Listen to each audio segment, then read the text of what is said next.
Interesante todos estos días.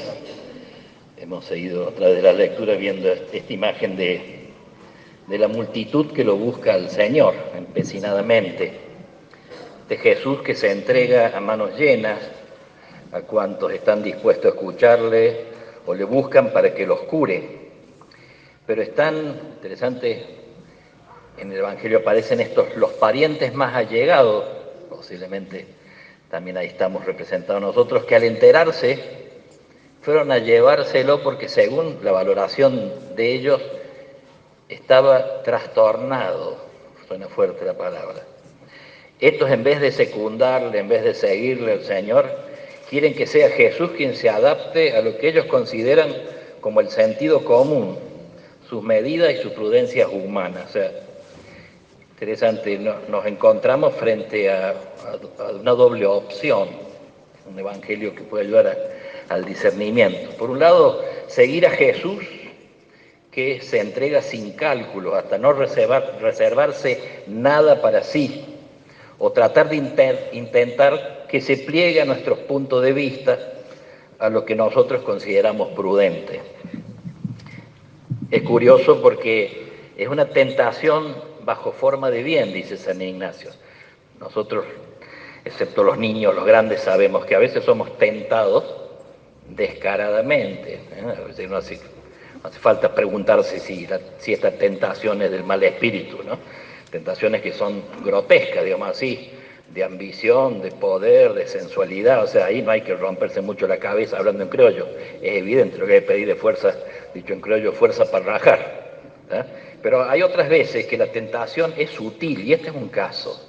Es una tentación bajo forma de bien, porque estos parientes no lo hacen con mala intención, al contrario, pero por querer cuidarlo, finalmente buscan sacarlo al Señor de su sitio, de su misión, alejarlo de la gente, de la multitud que lo buscaba.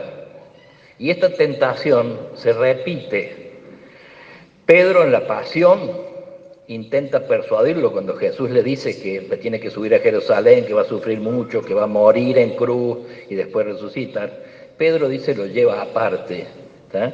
Y lo intenta persuadir de que no vaya a Jerusalén, como diciéndole, vos quédate tranquilo, la seguridad corre por nuestra cuenta, vos a Jerusalén no vas, ¿tá?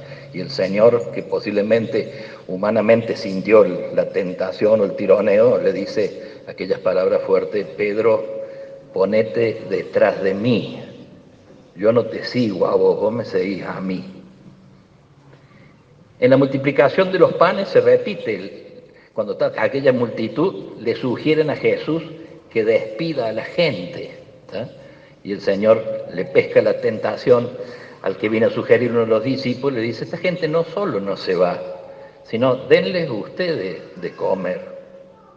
Y en la transfiguración, también queriendo quedarse allí y no ir a la cruz. Hagamos 3 carpas, como diciendo, no, y el Señor tiene que ir a Jerusalén. En fin, se entabla un tironeo que es evangélico.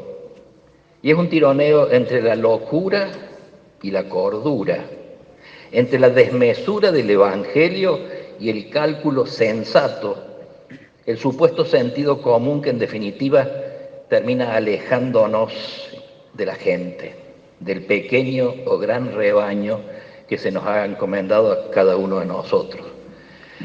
Todos pastoreamos algún rebaño, grande o pequeño, y la grandeza o el juicio no va a ser sobre el número del rebaño, sino del amor que le pusimos y cómo lo cuidamos, ¿no?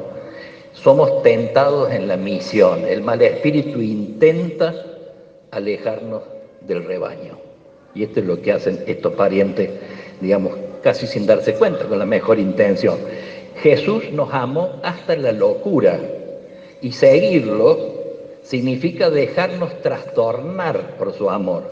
Fíjense, de Ignacio de Loyola decían, Ignacio se convierte convaleciente allí en Loyola, en el País Vasco. Una vez convertido, comienza una peregrinación así muy loca, se va caminando vestido de pordiosero hasta Montserrat, en Cataluña, se mete en el monasterio de los benedictinos, que hasta el día de hoy está allí, por supuesto, el monasterio, no Ignacio, no, el monasterio está, ¿no? Longevo el guaso, pero no, está el monasterio, ¿no? Bueno, lo cierto es que Ignacio allí hace su confesión general de toda su vida, que duró 3 días. Imagínate ese pobre cura cómo quedó, ¿no? Bueno, 3 días duró la confesión general de San Ignacio. Uno supone que comería, dormiría, al día siguiente seguía contando su vida, digamos así, ¿no? Pero cuando termina su confesión general y se queda unos días rezando, al salir del monasterio, se despide y el portero, el monje portero de Montserrat, afirmó diciendo: allí va un loco por Cristo, allí va un loco por Cristo. Y Brochero fue un exaltado también, fue un trastornado de amor a Cristo y a su gente. Y lo mismo que le pasó a Cristo, le sucedió al cura Gaucho, a Brochero. Sus parientes cercanos, sus amigos, intentaban persuadirlo con la mejor buena intención de que tome distancia de su rebaño, de aquellos feligreses que puedan ser más difíciles, peligrosos o no merecederos de su pastoreo, de que los cuide él. Intentaron que no se acerque, que no lo busque a Santos Guayama, este cuatrero y asesino que vivía en La Rioja, y que allí Brochero había visto que detrás de esa corteza de maldad había un alma linda y lo va a buscar, ¿tá? Allá para traerlo a ejercicios, cosa que después nunca pudo hacerlo porque se lo fusilaron antes, ¿no? Pero intentaron que no se acerque, que no lo vaya a buscar a Santos Guayama, y menos que lo traiga acá al pueblo, ¿no? Le sugerían que no cruce el río a ver a los enfermos por el peligro de la crecida. Quisieron convencerlo de que no valía la pena que se acerque a aquel leproso, que además de su enfermedad era hosco, agresivo, desagradecido. Le sugirieron que no ayude a un pobre con limosna y alimentos porque era borracho. Un cura le aconsejó en un momento que no vaya a casa de una pareja que estaban amancebados, para no ser motivo de escándalo para las feligresías.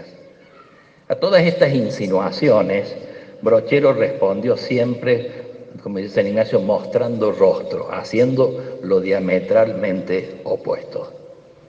Tenía claro que para poder hacerse cargo del rebaño encomendado, para proclamar el Evangelio, para curar y consolar, y hacerlo así en despojo, hace falta coraje, hace falta estar exaltado, como dice el Evangelio.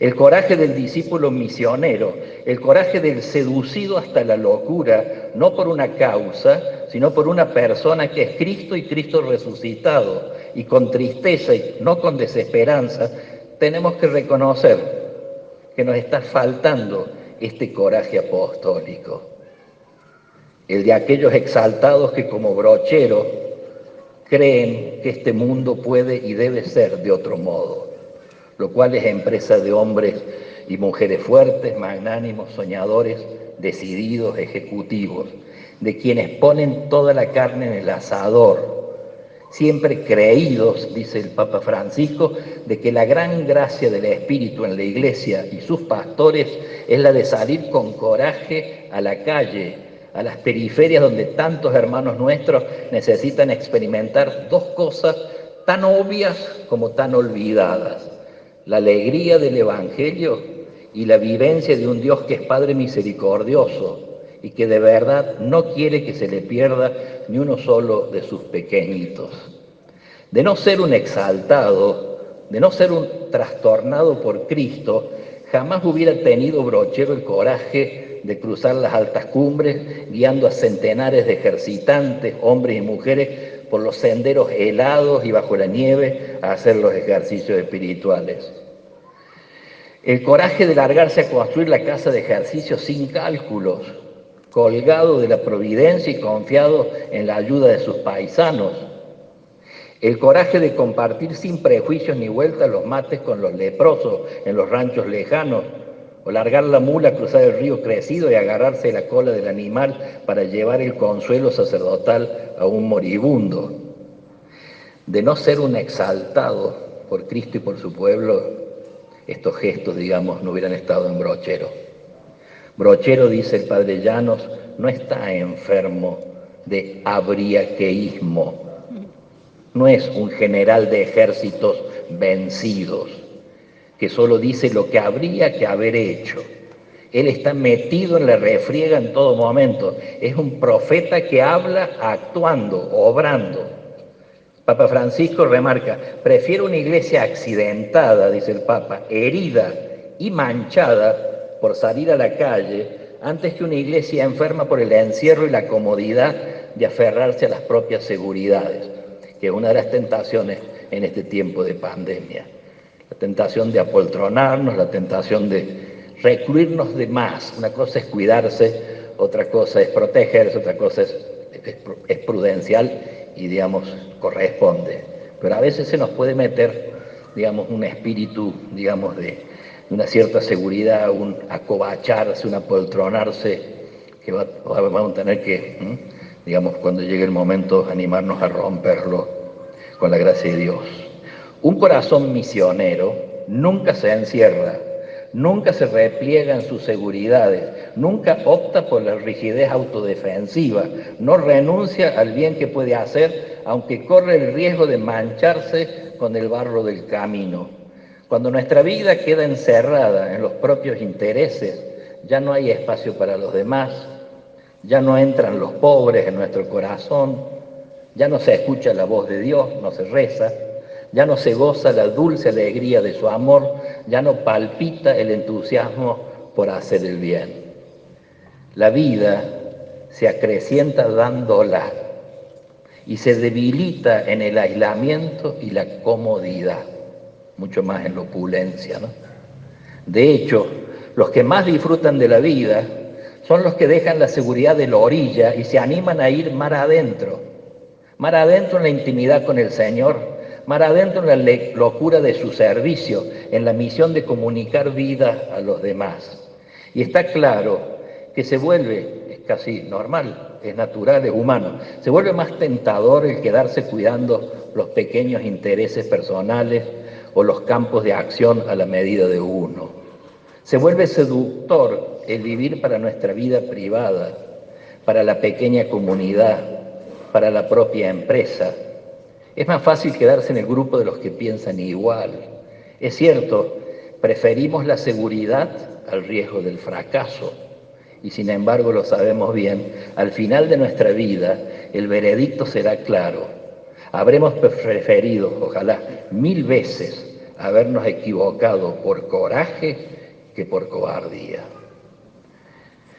Resuena en Jesús, en Brochero y en nosotros una vocecita maliciosa muchas veces que nos dice que nos movamos en la prudente normalidad, ¿no? Hay una frase muy nuestra, no cometamos locuras, decimos, ¿no? Una frase que sale tantas veces, ¿no? A veces un padre a los hijos y entre nosotros también. Cuidado, no cometamos locuras. Pero hay otra voz interior que nos dice, salí afuera, no te dejes aprisionar por la mezquindad, no te dejes atrapar por lo trivial, no te dejes adormecer por las conveniencias, no te dejes apoltronar por la comodidad. La locura del Evangelio significa poseer la sensibilidad de que nos duela un poco al menos el dolor de los dolidos, que nos duela lo que otros sufren y obremos en consecuencia con el dolor de otros que no podemos evitar sin sentir como propios. Algo podemos hacer por los demás. Y si algo es posible hacer, debemos hacerlo. Si no podemos lo ideal, hagamos lo posible, decía un moralista nuestro, el padre Longue, un francés. Si no podemos lo ideal, hagamos lo posible. Somos conscientes de que hay realidades que no podemos manejar, que superan nuestras modestas posibilidades. Cuestiones de macroeconomía, de política internacional, juegos de los poderosos que ciertamente nos superan. Sin embargo, en el escenario más cercano, en lo cotidiano de nuestra vida, algo podemos hacer.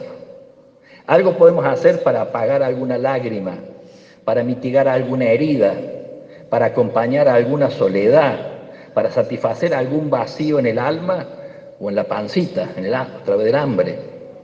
No queremos ser cómplices de esta cansada resignación o de ese prudente tomar distancia que tantas veces nos invade, sino que en fragilidad deseamos poner de pie al caído, dar ánimo, allanar el camino, suavizar las penurias, ser un soplido fresco en las heridas.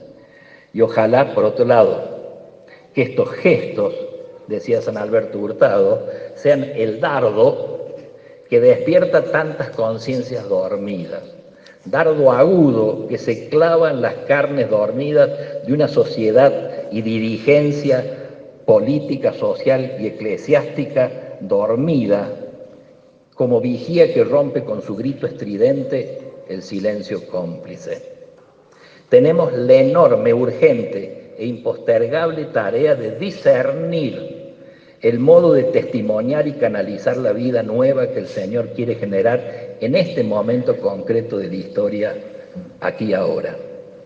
Este es el tiempo favorable del Señor que nos pide no conformarnos ni contentarnos. Es el tiempo propicio de animarnos a una nueva imaginación de lo posible. Es el tiempo de romper todo el fatalismo en el que a veces estamos inmersos. Hoy podemos, sería lindo, puede ser como nuestra oración en este momento, que podamos hoy decirle al Señor, concédeme por la intercesión del exaltado brochero, al menos un poco de tu santa locura, que me permita romper ese esquema seguro de mi tranquilo vivir. Quema esta falsa prudencia para la que soy generoso, siempre y cuando establezca yo la medida de mi generosidad. Que el fuego de tu espíritu me arrolle y rompa los diques de mi pequeño sentido común, para que también yo, tu apasionado discípulo, pueda dejarme arrollar por tu desmesurado amor. Envíame sin temor, que estoy dispuesto, dice Rodrigo Olaizola. No me dejes tiempo para inventar excusas. No permitas que intente negociar contigo. Envíame, que estoy dispuesto.